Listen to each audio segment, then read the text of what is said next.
Ես Դավիթին 7 տարի անպատասխան սիրել եմ դպրոցական տարիներին։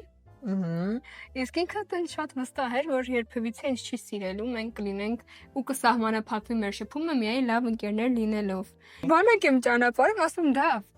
անկեղծ ասա կուզես ես քեզ սպասեմ։ Ասում եմ ես կուզենամ, որ իմ բոլոր հարազատները ինձ սպասեն։ Ես չեմ ստանում այն պատասխանը, որը ես ուզում եմ ստանալ։ Սիրած տղա պատկերացնում ես։ Այո, սիրած տղայից ես չեմ ստանում այն պատասխանը, որը կուզենայի ստանալ։ Այնքան sense նեղված էի, բայց իրականում sense զոհի կարգավիճակում սիրողներից չեմ եղել։ Եթե ես իրան տեսնեի ինչ-որ աղջկա հետ կանգնելուց, ես կգնայի սկանդալ կսարքեի։ Չգիտեմ, եթե փողոցում տեսնեի, որ մի աղջիկ գալիս է դեպի մեզ ու Դավիթին երկարն է, մեզ Դավիթի ձեռը բռնում։ Ես իր ընկերուհին չեմ, կողակիցը չեմ, մեր մոտ ոչ մի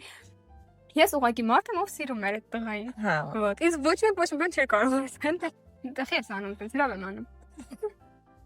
Նույնիսկ ինքը չէր կարող ասել, էլի խես։ Ոնց էր արդ, ինչ քայլեր էի անում սիրտը գրավ։ Ամեն օր իմ համար նոր հնարավորություններ, որ ես նոր քայլեր անեի, ամեն գիշեր մտածում։ Հաջորդ օր այդ քայլերը իրականություն էր այլևս։ Հա, բայց նայ, ասենց ասեմ, ես միշտ վստահ եմ եղել, որ մենք ոնց էլ չլինի, տենց ինչ-որ թեկուզ սիրային դրվագ ունենալու ենք իրար։